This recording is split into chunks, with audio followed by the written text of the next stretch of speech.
Welcome to That Annuity Show, the podcast that will make you an expert in explaining annuities to your clients. Give us 30 minutes each week and we'll shave hours from your client presentations. Now, here's your host, Paul Tyler.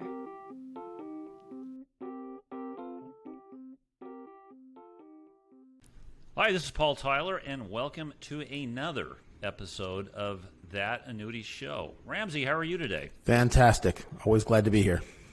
Yeah, we're missing our other two co-hosts, Mark Fitzgerald and Will Moorcroft. They had other commitments. Unfortunately, that prevented them from joining, but I know they were actually really looking forward to the discussion we had. By the way, Ramsey, I actually, last night, you can't believe what I did. I actually went to a concert. No kidding. A Sheryl Crow concert. Nice. We have a local theater, that's pretty well known in Westchester. She was there. We purchased, can't make this one up, tickets 2 years ago, and they wow. we finally showed up. What a different experience. So go in, show our proof of vaccination. Yes, I am vaccinated. Everybody, please get vaccinated if you haven't. And we wore masks. It was it wasn't like a totally packed place, but it was interesting. Why am I telling you this? Because it actually did connect with our show. I mean, Sheryl Crow. I mean, she was great. She's 59, wow. And doing this, right? Like, does this change our perception of what age is? And I was listening to one of her songs. And I'm thinking, okay, I gotta talk about this. Safe and sound. Okay, I don't want to be lonely. I don't want to be scared. And all our friends are waiting there until you're safe and sound. And you think about our business, that's what we do. We make people feel safe and sound, especially when they get into that age bracket. So, I don't know.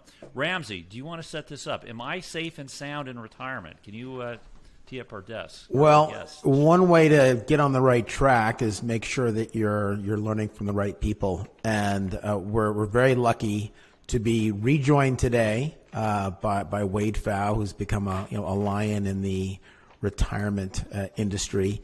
And Alex Murguia. They work together at Retirement Researcher, among many other things. They wear a lot of hats. Wade's a fellow Princetonian, like you and me, Paul. So we're always glad to have Tigers on. Yeah, look, go Tigers. There you go. Wade has been a prolific writer. His most recent book is the Retirement Planning Guidebook. But what we're here to talk about mostly today, or at least for this first segment, is to talk about a new platform that Wade and Alex have developed called RISA, and we're very excited to talk about it because it deals with a lot of behavioral elements of the investment process. So with that, Wade, I'm going to turn it over to you. Tell us a little bit more about yourself, whatever I missed. Tell us about RISA. Tell us how you and Alex got together, and then we can meet Alex too. Yeah, absolutely. Thanks, Ramsey. And so I do, as you noted, wear a lot of hats. One of my primary day job would be the RICP program director at the American College, where we have a 3-course designation on the different aspects of retirement income planning. And that really just speaks to, in general, the research I've been doing. I basically write computer programs that test different retirement strategies. And that really, along the way, and with the American College as well, needing to be agnostic and starting to recognize there's a lot of different retirement strategies. I've also been working with Alex now. I think it's been about 9 years on different functions and things, and with McLean Asset Management, the RIA firm we work at, and then Retirement Researcher. And now with the RISA that we're going to be talking about today, it's been a great opportunity and really glad to be here today to talk about that. And Alex, if you have an introduction for yourself. Well, hello. Well, thank you for that, Wade. No, actually, just as Wade said, we've been working for a number of years. Every time you say that, Wade, I'm getting to the age where I can say, wow, I've been here for X number of years. I guess I'm officially on the other side of that hill to a large extent. But no, Wade and I have had a great working relationship for about a decade now. And it was through his writings that, again, he alluded to it earlier, I'm a managing principal of McLean Asset Management, that I reached out to Wade. I think he was still in Japan. And just started a conversation with him. And something that bears saying, Ramsey had noted it and Paul as well, he's a lion in the industry, but Wade is also one of the most unassuming nicest folks you'll ever meet. I mean, my honor is just to be able to call him a friend. He's just an amazing person. And with that, you hang on to people like that. That's the reality. And Wade joined McLean Asset Management, and we've been running ever since. And we're intellectually curious, and when we see something that there's a little gap, if you will, in the literature, in the profession, we start trying to fill it. And this is something that we've been doing within McLean, where we've taken that agnostic approach. I mean, we were frankly the traditional AUM advisory firm, and now we've amplified beyond that simply because we feel that you need to provide the entire purview of services for a client. I mean, not doing so we thought was a gap, and we needed to address it. But we also created a retirement researcher from that, and that spawned from Wade's writings in Japan. That was the start of his blog. But we realized, wow, Wade, we've got like X thousand number of readers, and we've gone all into that to make that, in our view, this preeminent educational site for retirement research. And that's done wonders, and we use that, frankly, to segue into the conversation. We use that to start an investigation into retirement income beliefs. And so at heart, I think I'm a tinkerer. I've done that through businesses. I mean, if I wanted to be fancy, I'd say scientist practitioner, but the reality is we like to tinker with ideas and see how far we can push it. And this is one of the ideas that we seem to have a lot of runway. So, when I think about the body of work that you've already created, it's sort of amazing that right here, right now, you've come up with something new. So, very interested to hear about how you came up with the project, and you sort of alluded to a bit, Alex. But most importantly, what is it that RISA is doing that's different than what you've done before? And what you're seeing, your peers, if you will, doing. What is the main crux of what you think this is bringing that's new and different? Mm-hmm.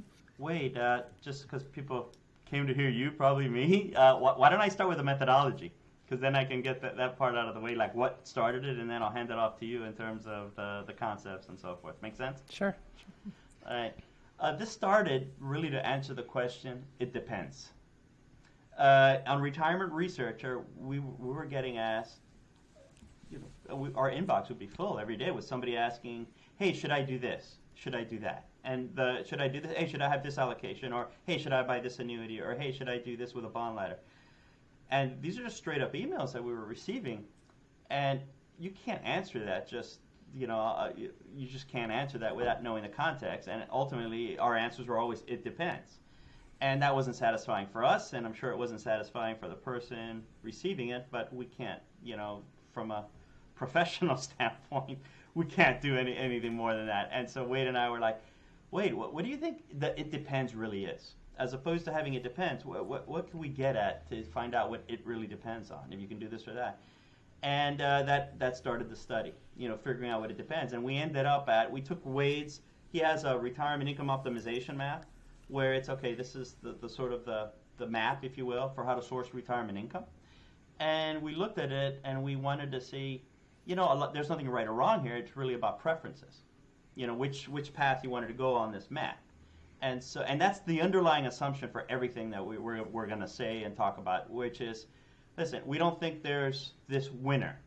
There are many credible ways to get your retirement income done correctly. I think the person that says this is the best way, I think they have to check their assumptions. I think ultimately there are many ways to have a credible retirement income plan. In the same way, there's many ways to earn a living.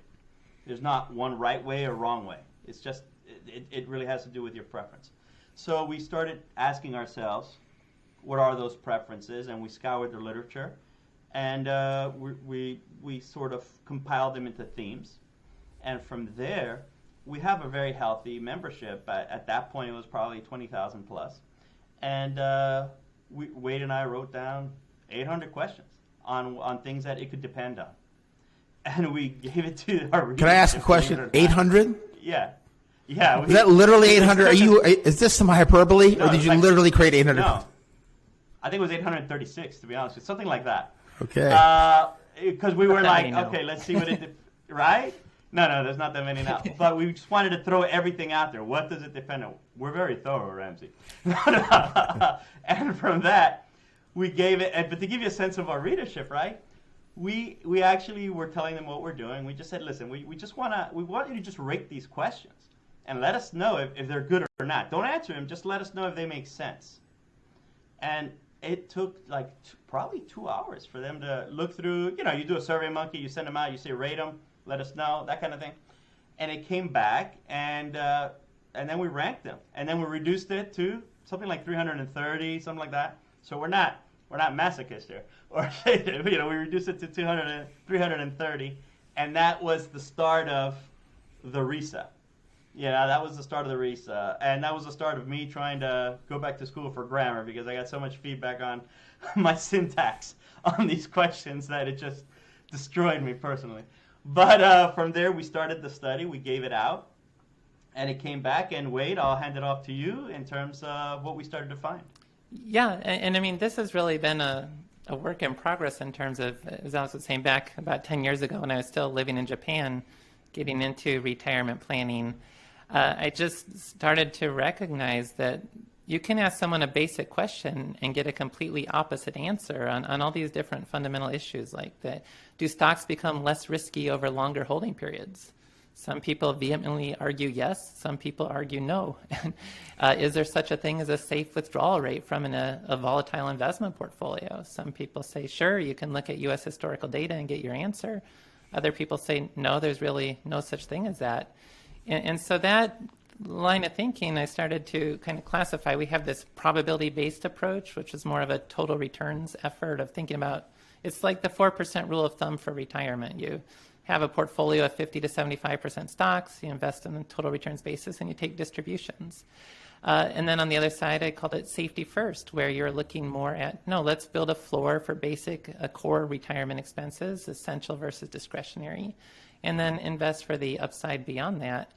And that just kept going. I mean, we've had the Financial Planning Association talks about systematic withdrawals, which is the kind of what we call total returns, time segmentation, which is that bucketing approach where I try to invest in bonds for the short term, stocks for the long term. And then essential versus discretionary, which is the flooring idea that we talk about in the context of income protection or risk wrap.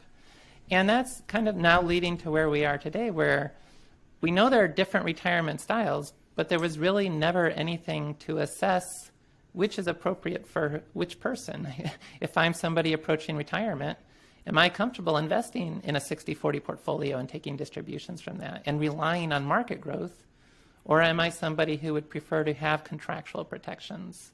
And so as Alex was saying about the 800 questions into 300 questions and then now into where we're at today, we recognize there are 6 factors that can help to identify someone's style, that they express distinct characteristics people have. And then of those 6, 2 of them are particularly important that help us to really start to outline people's styles in terms of how they approach the retirement decision. One of those we gave the name of the probability-based safety first. It's I'm comfortable relying on market growth, or I prefer to have some sort of contractual protection. And then the other big factor was commitment or optionality. I want to commit to a strategy and feel like I can check that off my to-do list and have something that I know is going to work for my plan. Or I really just want to keep my options open as much as possible. And then as we start looking at that, we see, well, these retirement strategies that we've known about, they really start to make sense in the context of different combinations of these preferences. And then you can also build up the story with I said there are 6 total factors. So the 4 secondary factors help to tell that story as well. But you can see how the existing retirement strategies we have really fit into that kind of dynamic and framework. This is fascinating. I mean, Alex, to your point, questions oftentimes I find are more powerful than the answers. Answers are usually easy to find. Did you ask the right question in the first place? So Wade, as you look through the results, did you kind of look through and say, wow, our model matches, some of these other some of these other famous personality models, like the probably butcher this. It's the what is it, the 5 MMPI big 5, or the DISC or something like that. Yeah, the DISC. Ocean. Yeah, Ocean is. Was there anything you found that sort of said, this kind of matches this personality test, and I put this together, and this explains it? You had a gentleman on the show a few weeks ago that talked about the Big 5 and things along those lines. What we did with this, and my background is a doctorate in clinical psychology. I was more of a researcher than a practitioner, and I did quite a bit of psychometrics from that standpoint. And what I always prefer is to just ask directly how they feel about a certain subject. I like to be very localized, as opposed to not that it's wrong or right, but you're an extrovert, so if you're high on extroversion. So high on extroversion will equate to a 30% bond allocation. I'm not a big fan of that. From that standpoint, we prefer to be a lot more localized with what we're asking. So the questions that we asked were not that general, and frankly, we did ask quite a number of psychological variable questions, such as numeracy, Dunning-Kruger, which is self-awareness.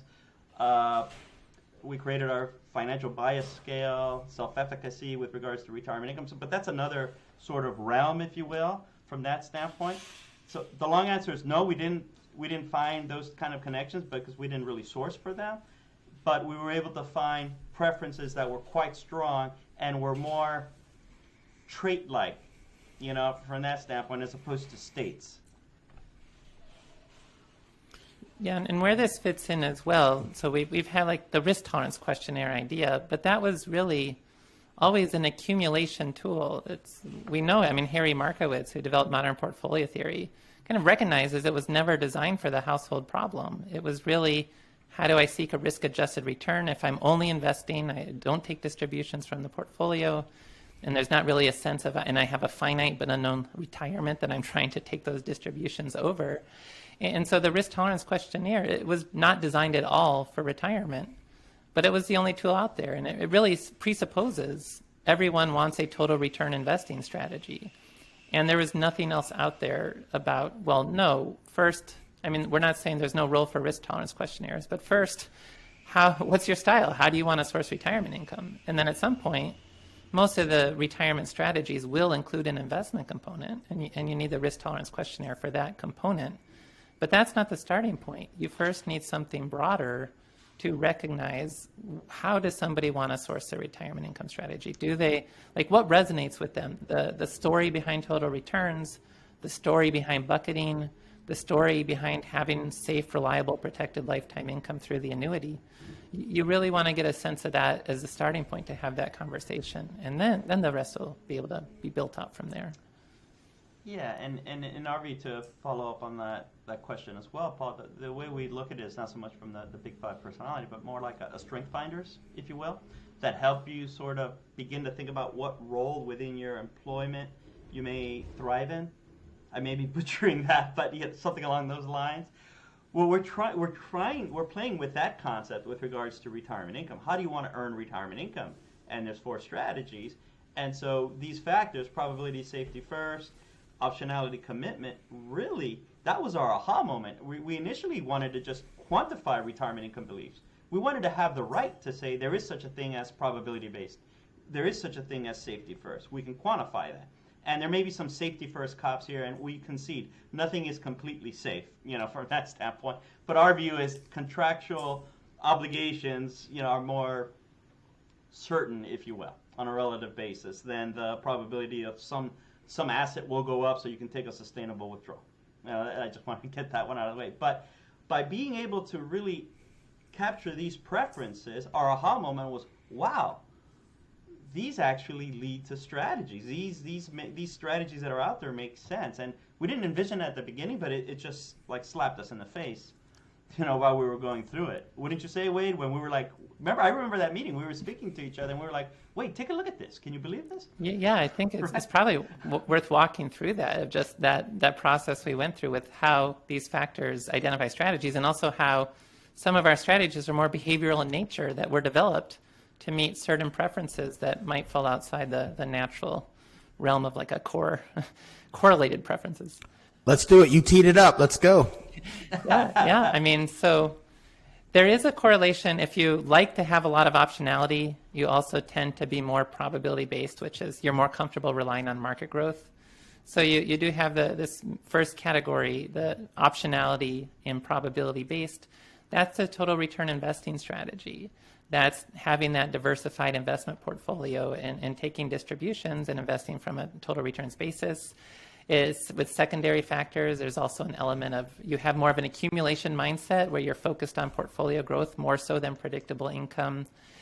You have more of a technical liquidity mindset, and you're more of a front loader. You prefer to like get your spending done early in retirement when you know you're still healthy. And that's one of the core strategies. Then the other core strategy from that we call income protection, and that's these elements of your safety first, so you desire these contractual protections more so than relying on market growth. You're more comfortable committing to a strategy with the secondary characteristics. You have more of a distribution mindset, so you're thinking more in terms of having predictable income over just having like the highest possible growth for your portfolio. You like to have a perpetual income floor.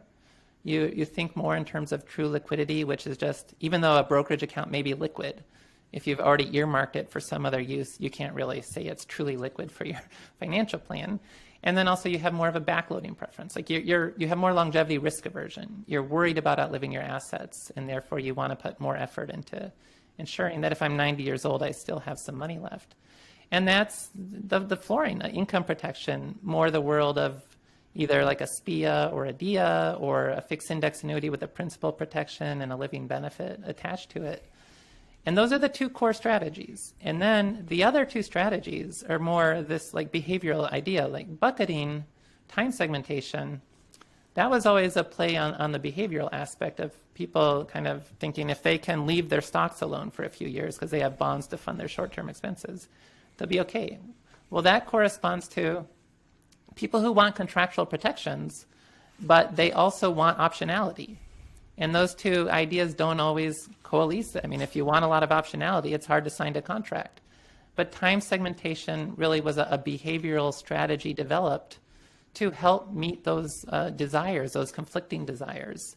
And you do that again with, you make the contractual protection, not with lifetime income, but with just a short-term holding individual bonds to maturity, covering the upcoming expenses. And then could also be a MIGA. Letting your stocks ride. Yeah, I mean, with annuities as well, you're probably not thinking there in terms of lifetime income, but a fixed index annuity is an accumulation tool, a MIGA. Those can play an important role in that sort of strategy as well.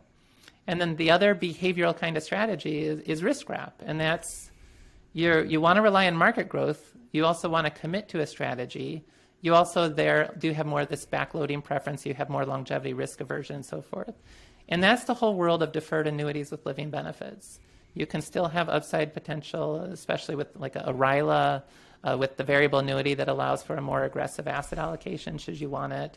Even in some cases with an FIA, but this is probably more focused on, you're going to be willing to accept some downside risk to get more upside potential, because you do have more comfort relying on market growth. You are more probability based, but you are more also wanting to commit to a strategy.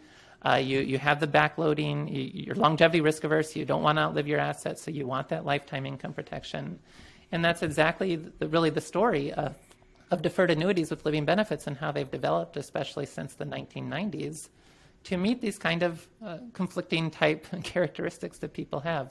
And so these preferences that we identified, it's just like Alex and I were saying, it's really amazing how well they align with existing retirement strategies and how we can then tell that story. And that's then helping to better place people in the type of approach that's going to resonate with them, or at least it's going to be the starting point for the conversation. They might disagree and for whatever reason say they want to do something different, but at least you've got a great starting point for a conversation about here's what your results show. This may be how you best prefer to source your retirement income. Let's look at it this way. Wait, just because you're on a roll, you may want to consider too the whole concept of everyone gets a seat at the table and just the frequency distributions of this. How is this representative across a normal population? Mm-hmm. So right now we're working with the Alliance for Lifetime Income. They're doing a national survey, so we can talk about this from the perspective of the U.S. population soon. right now, our perspective is the 1,500 readers at the Retirement Researcher, who are not necessarily a random sample of the U.S. population. But what we were seeing was approximately about a third of the population is total returns. And that's important to just reflect upon for a moment, because really so much of consumer media and the way retirement planning is pitched to the general population, it's very much focused on total returns. And that kind of approach really only fits about a third of the population. And then about a third of the population is income protection. And that's more of the full annuity type story.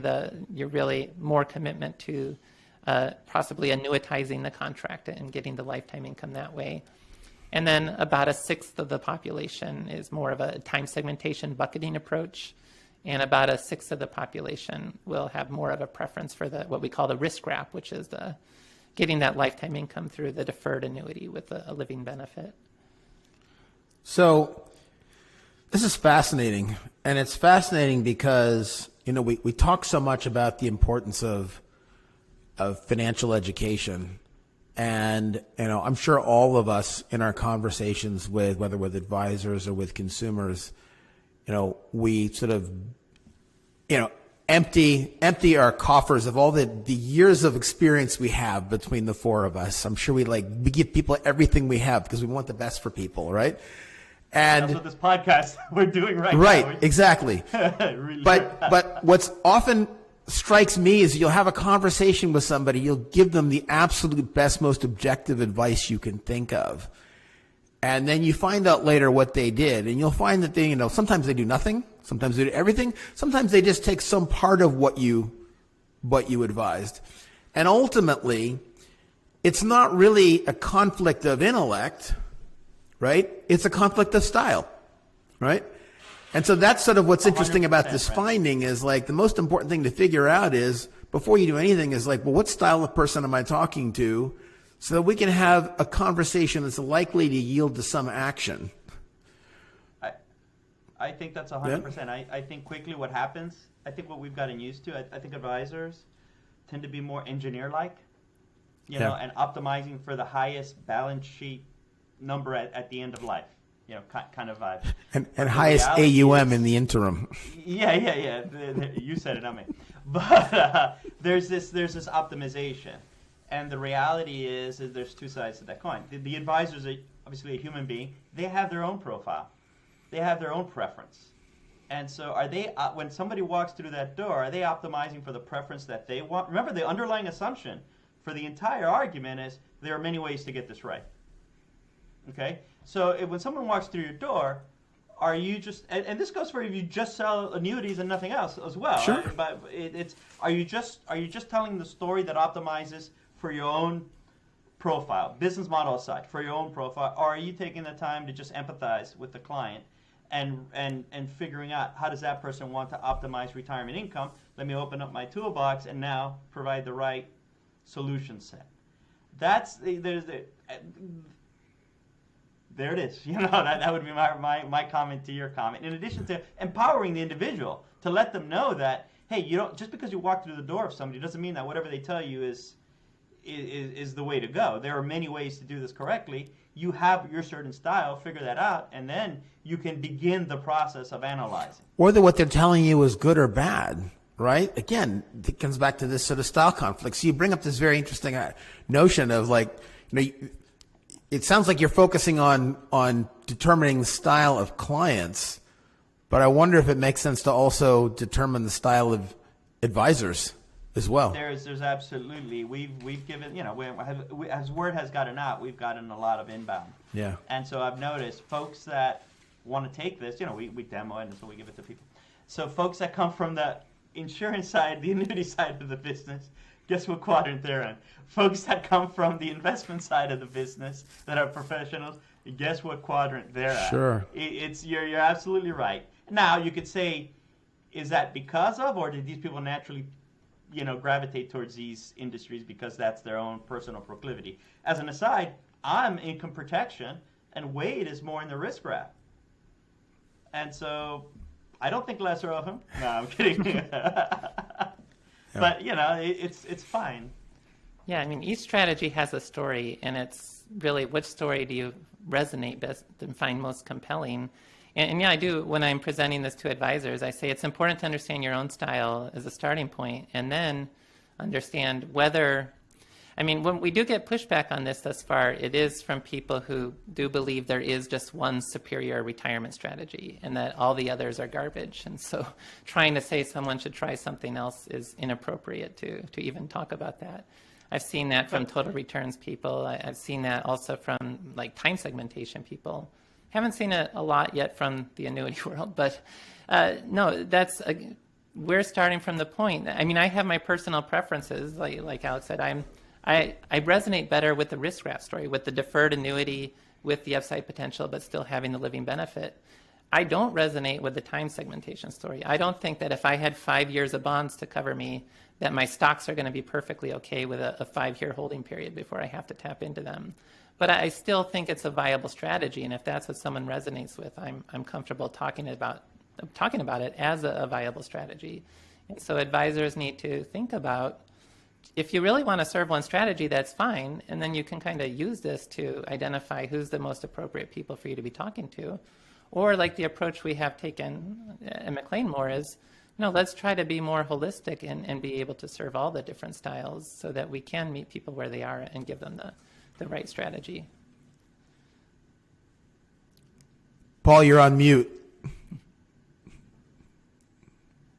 Sorry, a little bit of work going on the other side of the house here. So this is really interesting. So we're going to have we've kind of uncovered two tracks. One track is Paul has his identical twin, same age, same assets, different personalities. Wade and Alex, what I'm hearing is, it may be much more easier for each of us to have a very different structured retirement portfolio for our personalities to actually embrace and adopt. Wade, am I right in absolutely. And before that conversation was more, maybe you should be 70% stocks and your brother should be 30% stocks. Yes. But this is saying, no, it goes a lot further than that. Yeah, so Ramsey, we could almost do a separate conversation here and talk down the track you're headed with the advisor. Does that, Sure. We can make this a two-parter. We can go into chapter 2. Why don't we do this? I mean, Alex, you want to for our listeners, we got you here. We've got a lot of great content. I want to make sure that when people get to wherever they're going and they're listening to this stuff, they know that they've got something else next week to listen to. Alex, tease it up. So you did a little bit, but what did your findings really focus on in terms of the advisor selection? Sure. There was another part of this where I think Ramsey had asked me, does this resonate with, is this similar? Does it echo a DISC? Or does it echo Big Five personality traits and things along those lines? As part of the study, in addition to retirement income beliefs, and, something just because I got to get in there, with regards to the RISA, not only did it identify styles, it was actually predictive of annuity use. If you were income protection and along those lines, there was a significantly high probability that you had that strategy. So there was a lot of validation going on in that as well. But as part of the study, sorry about that segue, as part of the study, we also included a lot of psychological variables. And we noticed, and again, I'm a big fan of being very localized when we ask a question. So instead of just general self-efficacy, I want to know about retirement income self-efficacy, from that standpoint. Or instead of overconfidence, I want to know specifically about this particular subject matter. And so we included in there because I think you have to control for these factors when you do these types of analysis. And we also controlled for age, gender, marital status, net worth, and the RISA factors were significant, controlling for all of that. And we did compare it with loss aversion. Loss aversion just trailed away, pretty quickly. But we included a lot of psychological variables, and so we created scales around that. Created them, validated them, et cetera, et cetera. And we created a retirement income self-efficacy scale. And what we were getting at there, and different from general confidence. Confidence is more generalized across many items. if you will. I'm a confident guy, I can do anything. Self-efficacy is a concept that's a little more localized with regards to what you're measuring. I'm confident, but when it comes to self-efficacy for home repairs, forget it. I'm just not there, from that standpoint. So we created a scale around retirement income self-efficacy. How well do you think you can overcome the challenges that you will see with regards to retirement income? So we created a scale around that. We created an advisor utility scale, an advisor usefulness scale, which is how useful is an advisor from a cost-effective standpoint. Sure, everyone can say, look, an advisor will help you, an advisor's your insurance put, an advisor's et cetera, et cetera, et cetera. We wanted to just put it out there. Hey, how useful do you feel an advisor is relative to the cost? I don't know about you folks, but anyone that walks through McLean and we're talking, if they really don't believe an advisor is useful, you can show any Morningstar study you want of advisor, alpha, and all of that. I'm not persuasive enough to convince anyone differently. So I just want to know where they're coming from. I think that's a better angle, at least from our standpoint. So advisor usefulness, advisor self-efficacy. As a side note, we created a financial bias scale. We took a bunch of heuristics, and actually we thought we were going to get a lot of different biases, but they just seemed to all cluster together within the financial, within the factor analysis view. So there really was a big financial heuristic scale we created. Numeracy, how well they are with numerical concepts, a concept known as Dunning-Kruger, which is you don't know what you don't know kind of vibe, where you ask from the numeracy how well you think you did. So we took that and we measured inertia. Once you know that you have to deal with an issue, how quickly do you turn that around? All right. So sorry. Yeah. So let's go ahead. Yeah, let's cut. Ramsey, it makes sense to cut here. I think we've whetted the appetite to listen to next week's episode. Does this make sense? Sure. All right, and so we're going to leave you hanging. Okay, this is our cliffhanger. Okay, so stay tuned. Same podcast channel, same annuity. Same bad time, same bad channel. Exactly, and we'll be right back, and we'll continue this discussion. And I can't wait to hear the next session. So thanks for joining us, and tune in next week. Thanks a lot, Alex. Wade, thanks so much, and we'll continue from here. Thanks for listening. If you've enjoyed the show, please rate and recommend us on iTunes, Stitcher, Overcast, or wherever you get your podcasts. You can also get more information at thatannuityshow.com.